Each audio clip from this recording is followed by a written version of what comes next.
Hello everyone, and welcome to Turok Dinosaur Hunter on the Nintendo Switch. In case you missed the news, very recently Turok was re-released on the Switch. I guess I shouldn't say re-released, but released on the Switch, and this is a port of the 2015 PC remaster by Night Dive Studios. Night Dive Studios also handled this Switch port, and it also ported they also ported the remaster to the Xbox One in 2016. So if you're interested in any of those releases, you can check out the description, and I've put links to their respective digital stores, so you can check that out and purchase it for yourself if you enjoy what you see here. Anyway, this is just a one-off episode. I want to clarify that this is not a full Let's Play.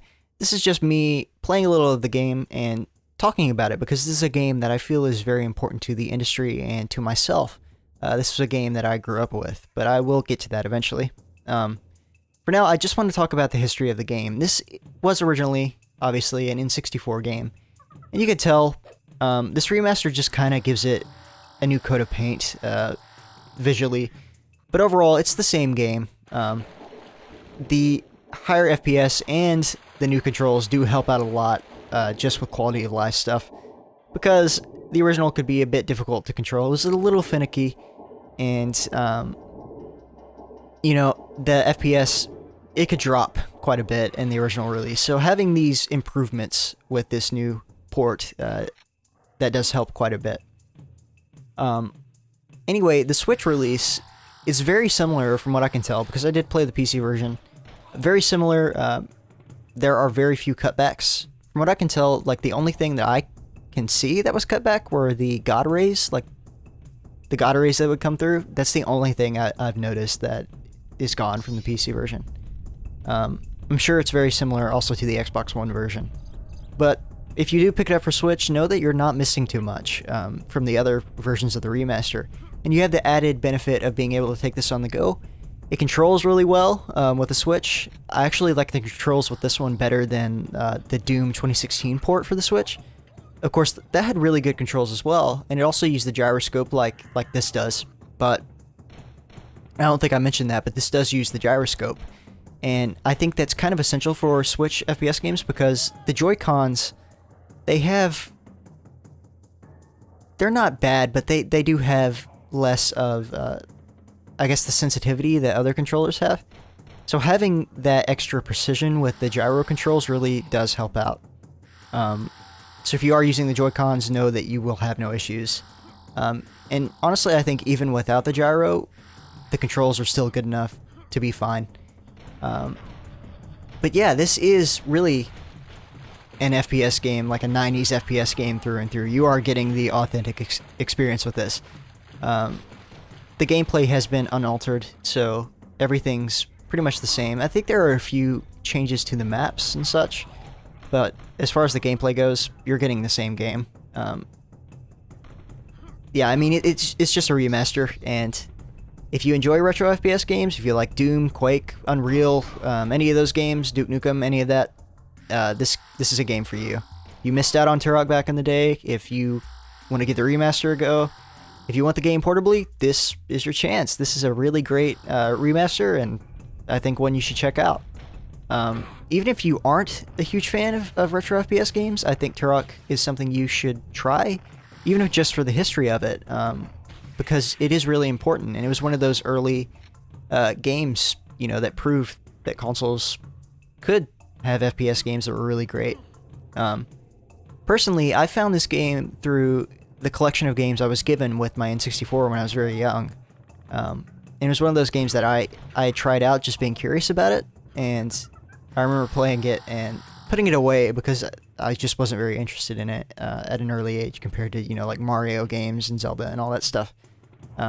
But picking it up again later on after I'd played GoldenEye and fell in love with GoldenEye. GoldenEye, I'll have to make a video about that, because GoldenEye is one of my all-time favorite games.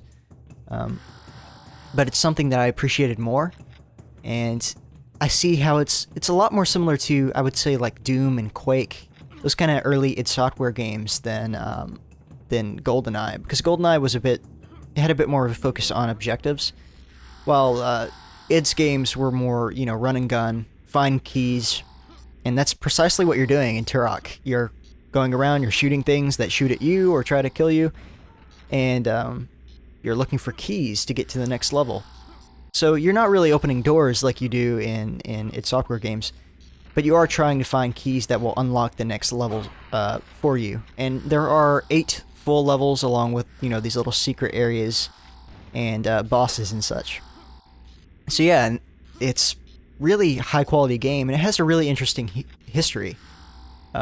It's based on a 1950s comic series, and it saved Acclaim, its publisher, from some serious financial issues. They were having a lot of money trouble around this time, and that's due to a variety of reasons. Again, I'll have to make like a full-fledged video on that eventually. But they made this game kind of as their saving grace, as a game that would sell really well and save them from the issues they were having funds-wise. So this game was a huge hit. It was like a powerhouse on the N64 at the time, because it pushed the system to its limits early on.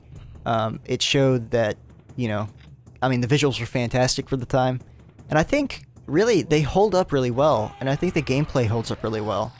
The game still plays really great. And something that I noticed that this game has that a lot of first-person shooters didn't have at the time is this platforming.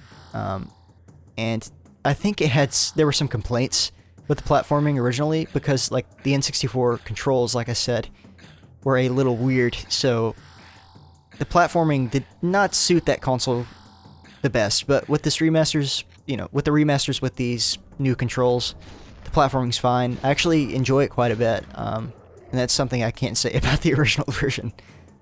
Something about that low field of view combined with the somewhat janky controls, just something I can't really handle very well. Just trying to go through here and show the variety of guns we have, and we'll have a lot more weapons later on. Obviously you won't see those since this is only a one-off episode, but there are some crazy weapons in this game. You have alien weapons, you have like futuristic plasma rifles and all kinds of stuff, and from what I understand, the rest of the series really like upped the weapons game. They have some really crazy weapons. There's one that I've heard quite a bit about in Turok 2. It like sends like a drill out and it drills into the enemy's head, which is crazy. I have not played any of the other Turok games, which is kind of upsetting. I need to play those. From what I understand, Turok 2 is it's already been remastered for PC and Xbox One, but it will also be coming to the Switch at some point, so that's something you can look out for as well. And from what I've heard, Turok 2 is even better than Turok 1. So if you like this game, definitely be on the lookout for that one. But yeah, I think I'm actually going to give Turok 2 a go when it comes out on Switch, and put it on the channel, because it's a blind, I guess not playthrough, but gameplay thing I could do for a game that I have not played yet. So I think that would be really interesting. So I'm going to hold off on playing any of the remasters of the original until that's released on Switch, so I can show you guys that. Also, these explosive weapons are really great. There are some interesting power-ups. We'll be coming across one pretty soon in this game that I think... I haven't really seen anything like a certain power-up that we'll see very soon in an FPS before. I've seen it in a few other games, especially more recent ones, but something that was kind of unusual for the time that we'll be seeing pretty soon. Here he comes. Yeah. These guys aren't too bad. They're scary in the beginning, but eventually they send out like 2 or 3 at the same time later on. This also has like not at the moment, but it does have a big variety of enemies. You end up like fighting all kinds of different dinosaurs and bugs and people and robots and aliens and pretty much anything you could think of. Something that I really love about this game is that mix of kind of unrelated things, like prehistoric stuff, dinosaurs, prehistoric settings, mixed with modern weapons, mixed with sci-fi, mixed with like, alien stuff. It's crazy, and I think they pull it off really well. It has that 90s FPS charm to it, and it has that goofiness that I think id Software did really well, and 3D Realms and all of those companies did really well. And honestly, I was really impressed with Acclaim because, or not just Acclaim, but Iguana, because as far as I know, they hadn't done an FPS game before, and this could easily be among the standard FPS games like Doom and all of those, the ones that people always talk about. And something that I found interesting in retro game circles, Turok's talked about quite a bit, but outside of that, I don't see it talked about very much, at least not the original. I think that's kind of a shame, so anything I can do to raise awareness of these remasters and the original game, I will do, because I think this is a fantastic game. Even if you don't have that nostalgia factor like I do, I think this is a fantastic game. And this is the power-up I was talking about, actually. It makes you invincible, and it does everything in slow motion. It's kind of crazy for a game like this to do that at the time. So yeah, lots of really interesting ideas kind of shoved into that cartridge, the N64 cartridge, and from what I've read, they had to actually cut a lot of stuff out. So I can only imagine what they were planning for the game originally. I imagine that they probably put some of that stuff into Turok 2. And there were other games in the Turok series on N64. There were, I think it was Turok Rage Wars and Turok 3. And by the time Turok 3 was released, the N64 was in its final years, so I don't think it got very much attention. But Rage Wars was a multiplayer-only thing that kind of resembled, the whole Quake 3 arena, Unreal Tournament thing that was going on at the time, where it was multiplayer-only, fast-paced shooter things. And those were really popular, so I think they were almost capitalizing on that a little bit. But from what I've heard, it's a very good game. Yeah, I would be interested in seeing, maybe not Rage Wars, because it's such an interesting... I mean, I don't know if the multiplayer would hold up online or anything, but I would like to see Turok 3 remastered at some point. And I don't know if they'll do that, but I think that would be really interesting, and it would give people a chance to play the game with these kind of modern improvements, quality of life things that these remasters do have. Also, we are finding a new weapon here pretty soon. It's the assault rifle, and the assault rifle fires in bursts of 3, and it uses the same ammo that the pistol does. So it did that shared ammo thing, kind of like Doom does with the pistol and the chain gun. Alright, let's see. Alright, we're in the hedge maze. This is what I always call this part. So we're progressing pretty well. One thing I noticed is that the game is a little bit easier than it was originally, and I think that's just due to, the wider distance that you can see. Originally they had this fog to cover up the draw distance, because the draw distance, was pretty low on the N64. But with these remasters, they extended that, and I think on the PC version you can extend it even further, but this draw distance is more than good enough. And I think it makes the game a little bit easier because you can see things off in the distance a whole lot clearer than you could in the N64 version. I remember things just popping up out of the fog in the N64 version, and you can kind of see them already with the remasters, so... I don't know why I'm using arrows, I'm just kind of almost mindlessly playing through. I probably wasted a lot of ammo like that. Let's see. Found another key. It's a level 3 key, and we only have one more key to find here, so... doing pretty well so far. Okay.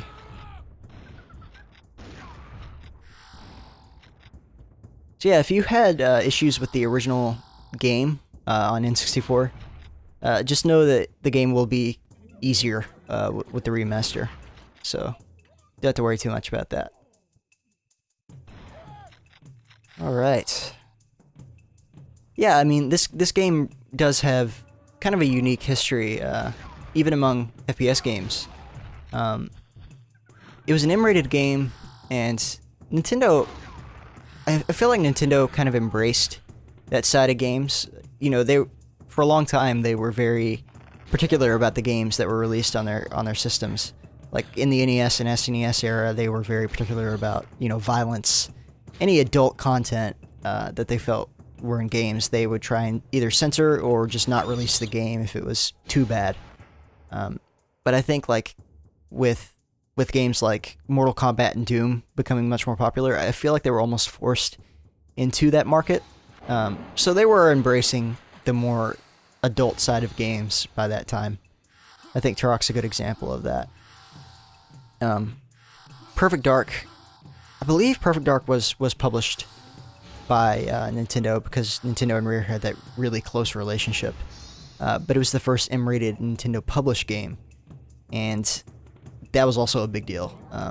Nowadays, Nintendo will allow, pretty much any game to be published on their system as long as it goes through that quality control.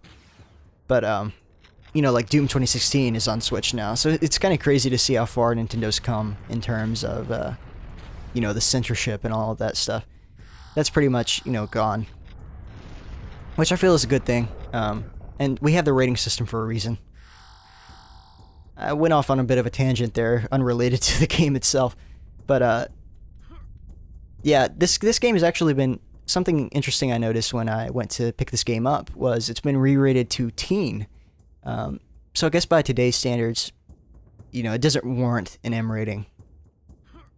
So yeah, we have reached the hub, and this is where you can go to different levels as long as you collected the keys, which means our time with this video is almost up.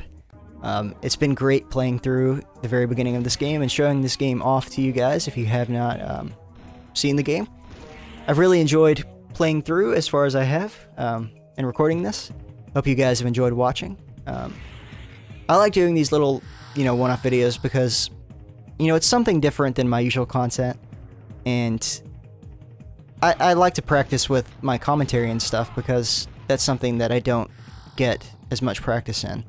So I hope you guys enjoyed this. I definitely enjoyed playing the game and recording it for you guys.